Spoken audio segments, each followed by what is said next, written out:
नमस्कार दोस्तों, स्वागत है आप सभी का एक बार फिर से आपका पसंदीदा चैनल हिंदू रिलीजियस टेल्स में।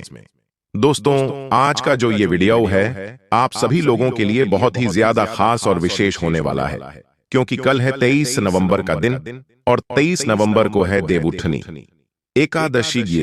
भगवान श्री हरि नारायण विष्णु जी अपनी शयन निद्रा में से उठते हैं। देवउठनी एकादशी के दिन बहुत ही बड़ा दिन होता है और इसी दिन होता है तुलसी विवाह का दिन।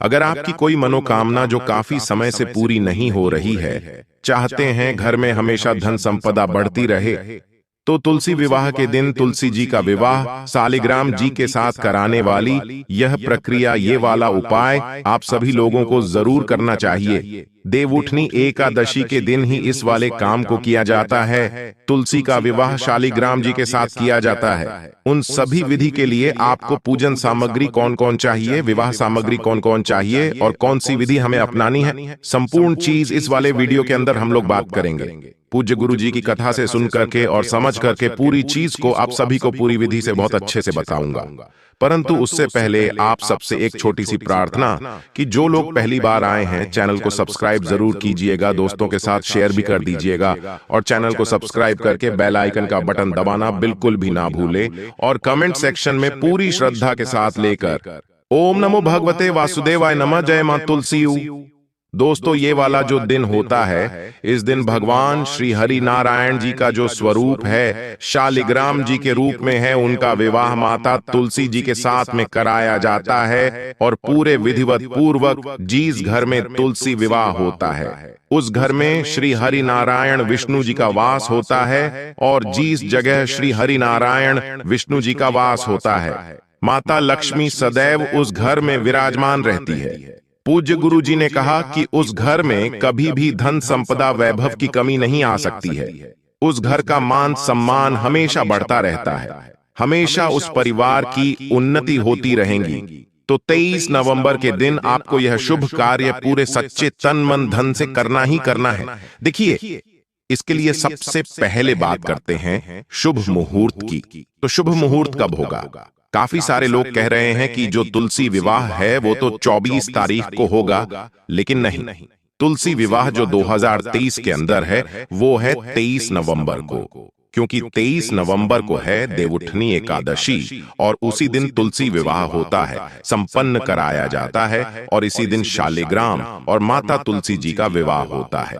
अगर शुभ मुहूर्त के बारे में बात करें तो तुलसी विवाह का जो शुभ मुहूर्त है, कार्तिक मास की शुक्ल पक्ष की एकादशी 22 नवंबर को रात 11:03 से शुरू हो रही है और इसका समापन 23 नवंबर की रात 9:01 तक रहेगा। तो इसी बीच में जो एकादशी की तिथि पड़ रही है, उदया तिथि के अनुसार उसे 23 नवंबर के दिन माना जाएगा और 23 नवंबर के दिन ही रात्रि के समय पर जो पूजा का मुहूर्त है वो है शाम को 5:25 से लेकर के रात के 8:46 तक, और इसी वाले बीच में हमें तुलसी विवाह को संपन्न करवाना है। जिन व्यक्तियों के घर में, जिनके भी घर में तुलसी विवाह की यह प्रक्रिया अपने जीते जी जो व्यक्ति एक बार कर लेता है, उसके जीवन की सारी तमन्ना पूरी हो जाती है। सबसे पहले बात करते हैं कि पूजन सामग्री में क्या क्या चाहिए, क्योंकि हम लोग यहाँ पर एक विवाह संपन्न करवाते हैं, तो विवाह से संबंधित जितनी भी चीजें होती हैं वही सब हमको काम में लेनी है। कितनी कितनी लेनी है, कैसे लेनी है, ध्यान से सुनते चले जाना, समझते चले जाना। सबसे पहले तो आपको तुलसी जी जो आपके घर में है उन्हीं की आपको पूजा करनी है। इसका भी एक बहुत बड़ा महत्व होता है। तो तुलसी जी जो आपके घर में है, छोटे से गमले में आप तुलसी लगा लेना। इसी के साथ में आपको शालिग्राम जी चाहिए। जिनके घर में शालिग्राम जी है वो रख लेना, उन्हीं को काम में लेना, वरना आप खरीद लेना। शालिग्राम जी आपके घर में जरूर होना चाहिए। अगर तुलसी जी आपके घर में है, शालिग्राम जी जरूर होने चाहिए। अब ध्यान से सुनते चले जाना। सबसे पहले आपको शालिग्राम जी ले लेने हैं।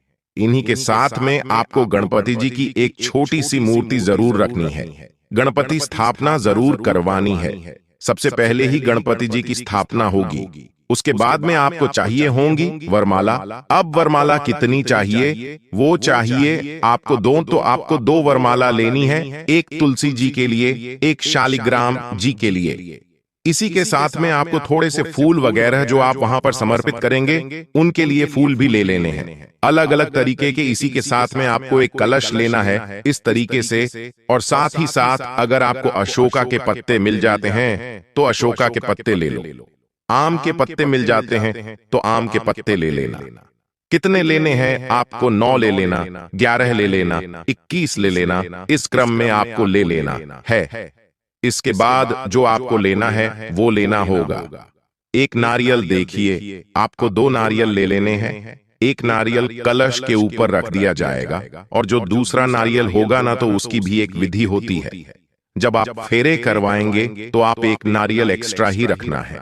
उसके पश्चात आपको चाहिए होंगे बर्तनक। हमारे यहाँ पर इसे बरोटी कहा जाता है। जो बर्तन साइड में लगाए जाते हैं ना, उसके तौर पर आपको ज्यादा नहीं लेना है, आपको मात्र 5 बर्तन कोई से भी ले लेना। जैसे चित्र में हमने एक प्लेट ले ली, 2 कटोरी ले ली, एक ग्लास ले लिया, एक चम्मच ले लिया, 5 बर्तन आपको ले लेने हैं। इसी के साथ आपको सुहाग की सामग्री जो होती है वो सारी चीजें ले लेनी है। सुहाग की सामग्री जो है वो हैं हल्दी, कुमकुम वगैरह, जो भी आपको लेना है। साथ ही साथ यहाँ पर देखिए, आपको एक बैग नजर आ रहा होगा। इस बैग के अंदर हमने रखे हुए हैं थोड़े से बिछिए। आपकी जितनी जैसी श्रद्धा हो ना, उस तरीके से आप बिछिया जरूर लेना, क्योंकि बिछिए का जो विधान होता है विवाह में वो बहुत बड़ा होता है।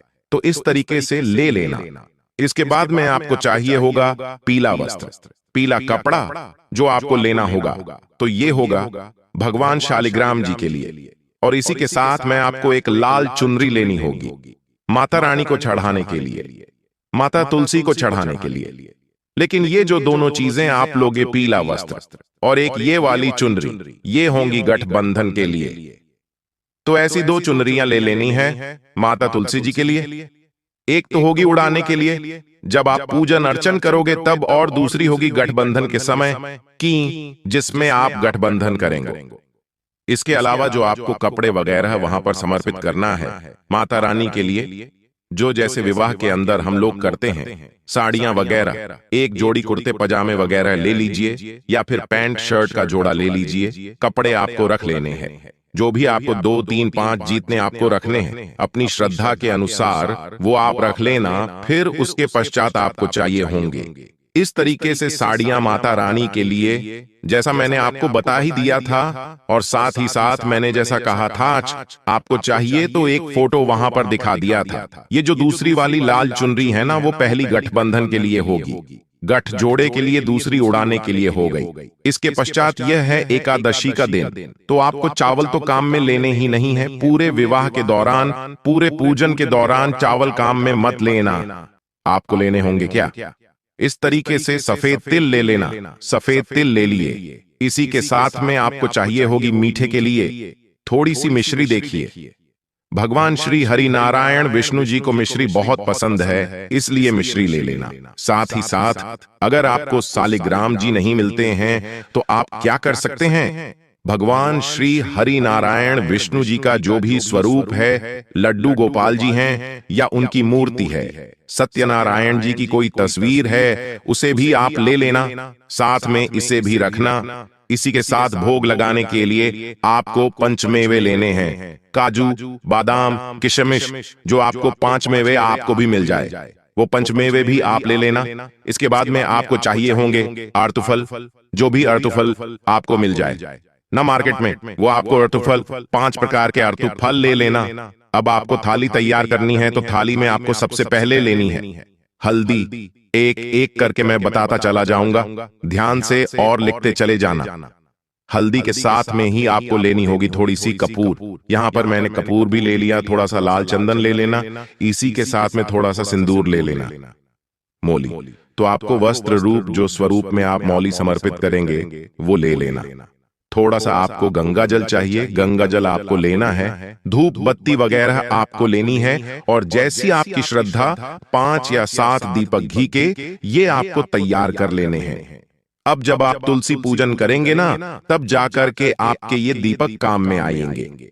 इसके पश्चात आपको आगे लेने हैं कलश में डालने के लिए। ध्यान रखना जो आप कलश वहां पर रखोगे, शुरुआत में बताया था, उस कलश में डालने के लिए एक लक्ष्मी के तौर पर 1 रुपये का सिक्का, एक हल्दी की गांठ, एक सुपारी, एक इलायची, इस तरीके से आपको ये ले लेना है। थोड़े से फूल और डालने हैं। तो फूल तो आपने ले ही लिया है।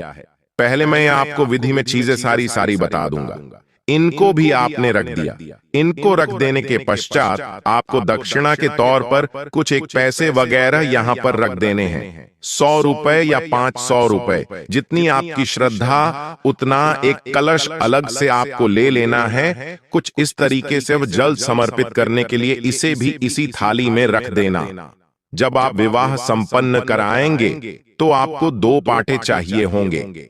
एक पाटा किसके लिए? भगवान शालिग्राम जी के लिए, और दूसरा पाटा आपको चाहिए होगा माता तुलसी जी के लिए। तो इस तरीके से आपको 2 पाटे जैसे विवाह में होते हैं उसी तरीके से लेने हैं। अच्छा, मैंने आपको इसके अंदर एक चीज नहीं बताई है, वो है मेहंदी है। मेहंदी आपको जरूर लेनी है। कुमकुम, सिंदूर वगैरह वो सारी आपने ले ही ली। एक मेहंदी जरूर रह गई है, उसे आपको जरूर ले लेना है। मेहंदी की भी एक रस्म होती है। इसी के साथ 2 पाटे ले लिए। 2 पाटे लेने के पश्चात आपको 2 तरीके के वस्त्र अलग लेने हैं। एक पीला वस्त्र जो नीचे बिछाना है शालिग्राम जी के लिए, और लाल वस्त्र जो होगा वो होगा माता रानी तुलसी जी के लिए। तो ये तो हो गई पूरी की पूरी विवाह सामग्री। आपका जो मंगल सूत्र वगैरह है ना, वो भी आप वहां पर रख सकते हैं। अब इसी के साथ जब आप विवाह संपन्न कराएंगे तो आपको एक मंडप का निर्माण करना है। अब मंडप यहाँ पर जो हम करने वाले हैं वो कैसे करना है, चलिए बताते हैं। जैसे 4 गन्ने होते हैं ना, बड़े बड़े वाले, तो नीचे की तरफ में जो गमला होता है, गमले में मिट्टी भर के हमने तो ऐसे करके तैयार कर लिया। आप जैसे चाहो वैसे तैयार कर सकते हैं। और ऊपर से हमने इन सबको बांध दिया, तो एक तरीके का ये मंडप तैयार हो गया। तो ये तो हो गई पूरी की पूरी पूजन सामग्री। इसके अलावा जब भी देखो छोटी मोटी गलतियां हमेशा होती रहती हैं, उसके लिए हम बाद में इसके लिए क्षमा याचना कर लेंगे। अब ध्यान से सुनते चलना, समझते चले जाना किस तरीके से आपको इस पूरी विधि को करनी है। आपकी जितनी भी मनोकामनाएं होती हैं पूरी होती है। अब बात करते हैं पूजन विधि की।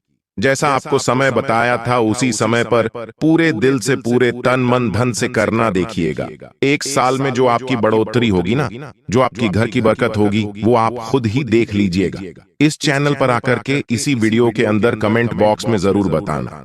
जब भी आप इस विधि को करेंगे सबसे पहले आपको देखिए चौक बनाना होता है, चौक पुरना होता है। तो इसके लिए मैंने चीजें नहीं बताई है, ये चीजें आपको घर पे आसानी से मिल जाएगी। जैसे गेरू होता है, अगर आपको गेरू ना मिले ना इस तरीके से, तो आप साफ पानी के अंदर थोड़ा सा गंगा जल डालकर के जगह को साफ कर सकते हैं।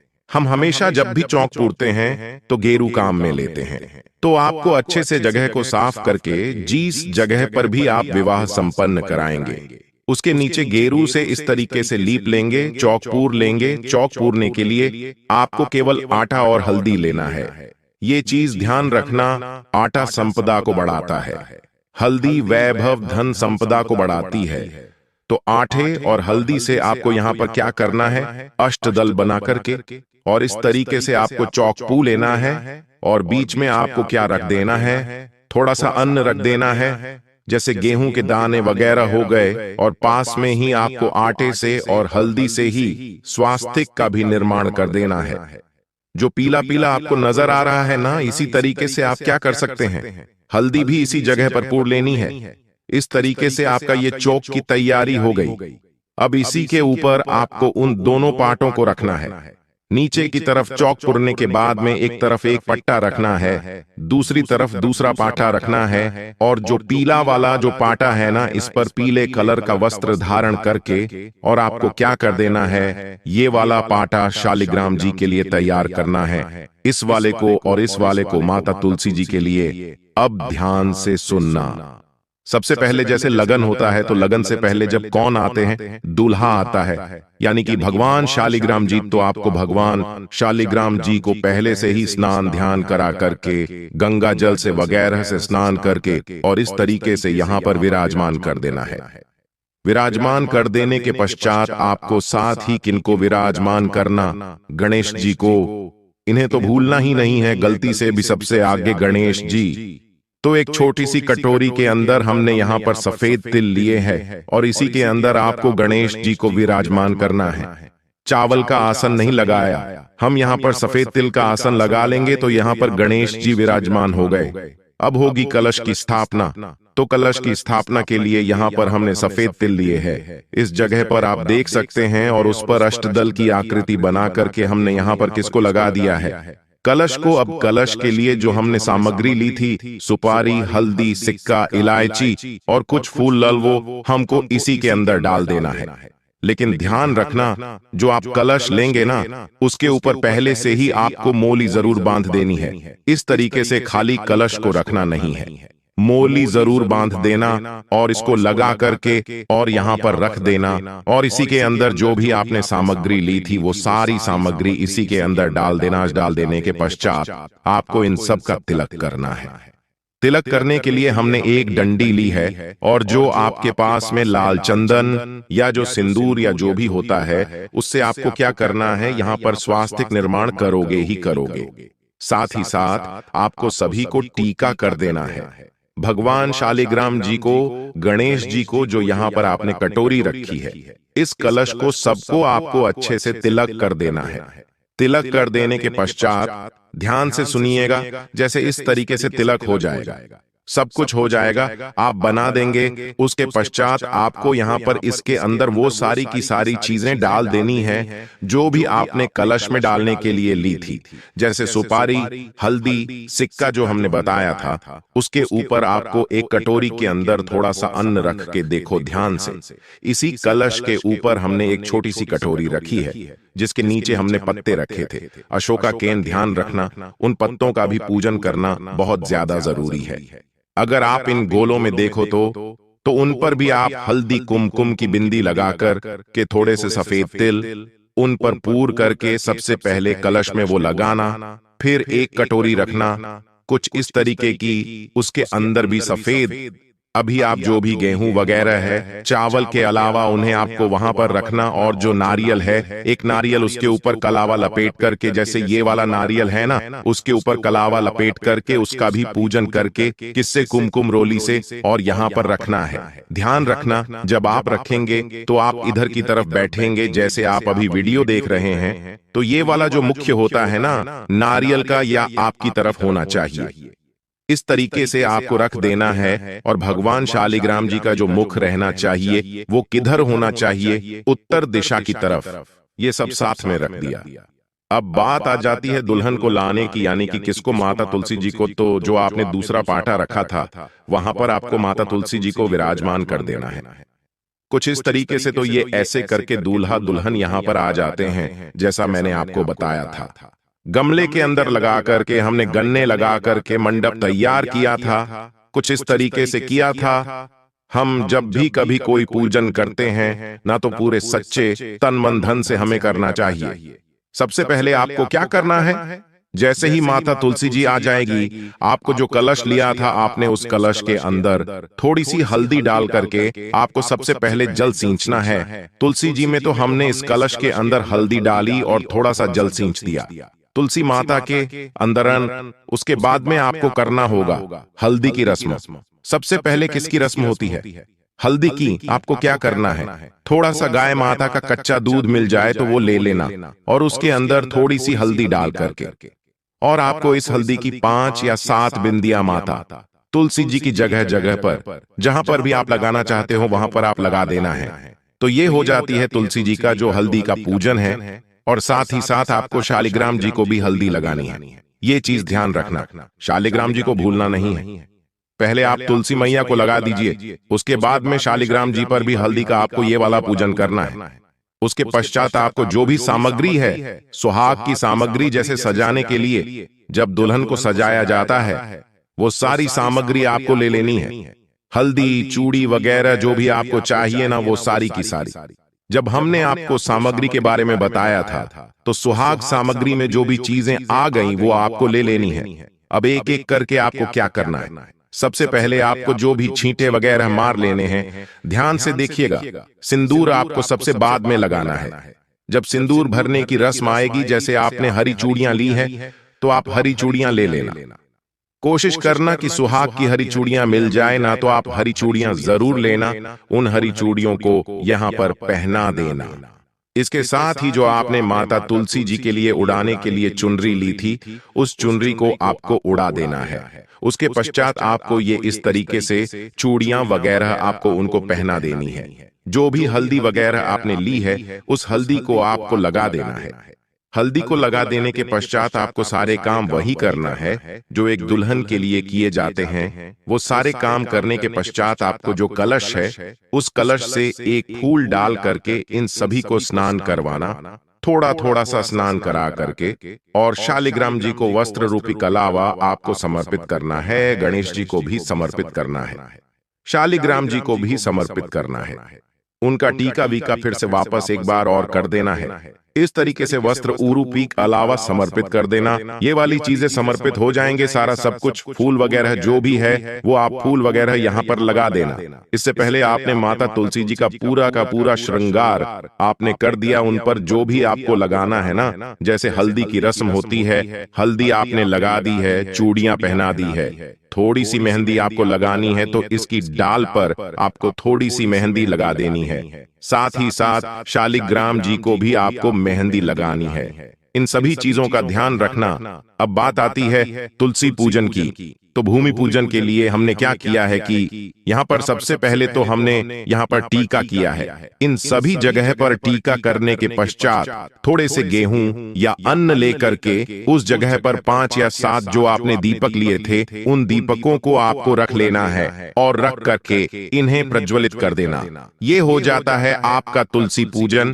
तो यहाँ तक तो आपका जितनी भी सामग्री थी वो सब कुछ चीजें हो गई, हल्दी की और मेहंदी की रस्म भी हो गई। अब बात आती है वरमाला की। अभी तक हमने सिंदूर की रस्म नहीं की है, अब बात आई है वरमाला की। तो वरमाला के लिए आपने 2 मालाएं ली थी। सबसे पहली आपको जो माला पहनानी है वो है तुलसी मैया को, लेकिन उसमें भी एक क्रम है। सबसे पहले उस माला को उठाना और फिर भगवान शालिग्राम जी से टच करवाना, और टच करवा देने के पश्चात माता तुलसी जी को आपको पहना देनी है। कुछ इस तरीके से आप, और जो दूसरी वाली माला है उसे माता तुलसी जी से टच करवा करके आपको किसको पहना देनी है? आपको भगवान शालिग्राम जी को पहना देनी है, कुछ इस तरीके से। तो ये हो जाती है वरमाला। इसके बाद में आ जाता है गठबंधन का समय। तो गठबंधन का जो समय आएगा, तो जो आपने एक और गठबंधन के लिए एक लाल चुनरी ली थी वो ले लेना, और जो पीला कपड़ा शालिग्राम जी के लिए लिया था वो ले लेना।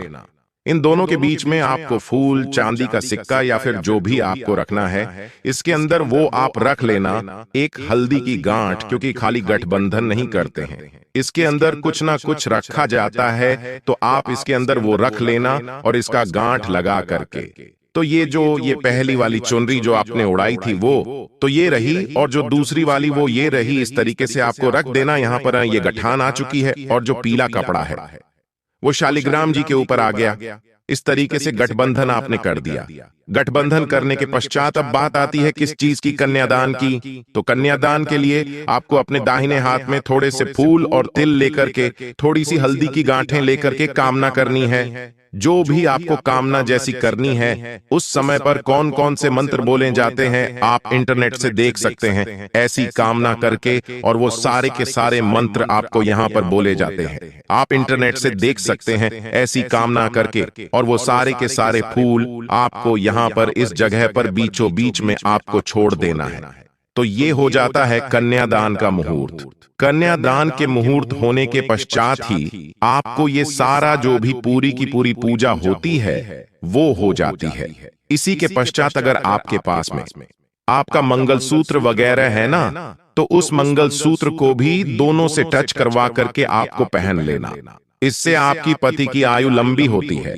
साथ ही साथ अगर आपके पास में कोई मंगलसूत्र ऐसा है तो मंगलसूत्र का भी विधान होता है। सबसे पहले आपको भगवान शालिग्राम जी से उस मंगल सूत्र को क्या करना है, टच करवाना है और माता तुलसी जी को आपको पहना देना है। ये पहना दिया, पहना देने के पश्चात अब बात आ जाती है किस चीज की, सिंदूर भरने की।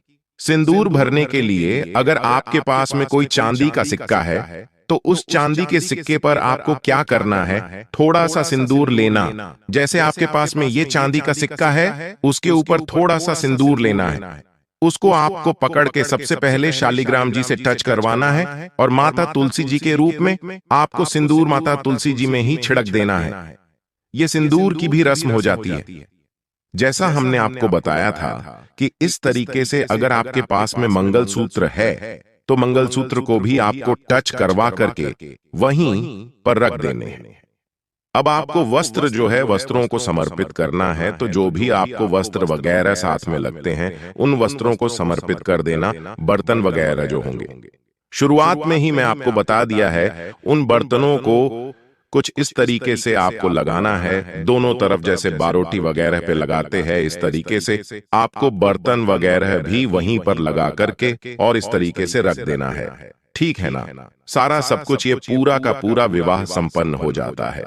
विवाह संपन्न होने के पश्चात सबसे पहले मीठा सभी लोगों को खिलाना है, पंचमेवे का भोग लगाना है। मीठे के लिए आपने मिश्री ली थी, वो आपको ले लेनी है। जो भी आरतुफल आपने लिए है, भोग लगा देना है रतुफल का, और वो भी आपको यहीं पर समर्पित कर देना है। सारी चीजें आपको एक एक करके समर्पित करते चले जाना है। उसके पश्चात एक दीपक के अंदर या एक थाली के अंदर, एक तो आपको घी का दीपक लेना है और दूसरा कपूर का दीपक। तो घी का दीपक, कपूर का दीपक ले करके आपको इन दोनों की आरती करनी है, पूजा करनी है। कुछ इस तरीके से पूजा कर देने के पश्चात आपको यहां पर बात आ जाती है किसकी, 7 फेरों की। तो 7 फेरों के लिए आपको करना क्या है?